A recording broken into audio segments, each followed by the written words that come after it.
members of that leadership, who we do owe that gratitude, is the vice chair of the Democratic caucus, and I'm pleased to yield 5 minutes to the gentleman from Connecticut, the Honorable John Larson. The gentleman from Connecticut is recognized for 5 minutes. Thank you, Mr. Speaker, and thank you, Mr. Meek, and also let me thank my colleagues across the aisle for the solemnity and of the debate that's taken place over these last several days. I think it's so important to the constituents that we are sworn to serve, and they deserve to hear the voices that reside within the People's Chamber. This debate, in so many ways, is an echo chamber for what Americans already know. They have found their voice and expressed it in several manners, in several forms. Most notably, in last November's election, where they called for a new direction for this country, not the staying of the course that it's currently on. It's long overdue, then, that the Congress find its voice as well. Past is prologue. We must go back to June of 2002, when the President initiated and enunciated the Bush Doctrine, the doctrine of preemption and unilateralism that has placed us in this situation that we have today in Iraq.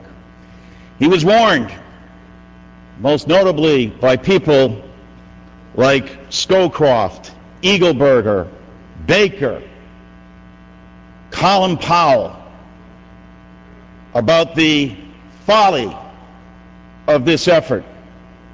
It wasn't Kennedy or Byrd or even Larson or other people that spoke out as eloquently as those former members of Bush the Elder's cabinet. I traveled with Jack Murtha in the buildup to the war, and we met with our ambassador in Saudi Arabia, Robert Jordan, who I said to him, "Ambassador, you have a gathering storm here in Saudi Arabia with all the tensions in the Middle East." And he said, "Congressman, you're from New England. Gathering storm?" He said, "What we have here is the making of a perfect storm.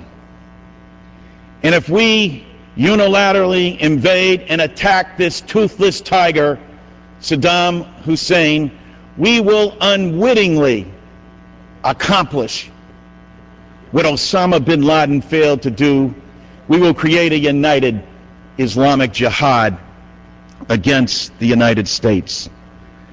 Professor Graham Ellison wrote that this occupation has diverted essential resources from the fight against al-Qaeda, allowed the Taliban to regroup in Afghanistan, fostered neglect of the Iranian nuclear threat, undermined alliances critical to preventing terrorism, devastated America's standing with every country in Europe, and destroyed it in the Muslim world.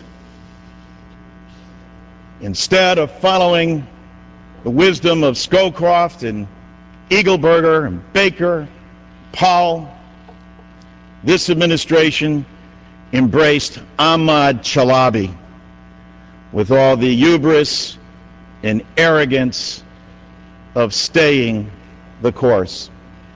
And so we find our troops today in the midst of civil war, in the midst of sectarian, religious, and tribal conflicts that are more about settling old scores that seek revenge over the centuries than about creating a democracy. And it is into that cauldron that we wish to send more troops to the face that 87% of the Iraqi public says they want a timeline for us to be out of there. And over 50% of them think that it's okay to kill Americans. Our troops need leadership that's worthy of their sacrifice. It is important that this Congress, on both sides of the aisle, as it has done, understands the difference between the war and the warriors. I conduct hearings back in my district. I listen to what my constituents have to say. And most earnestly to those parents, those men and women who come to these hearings and talk about their children in harm's way.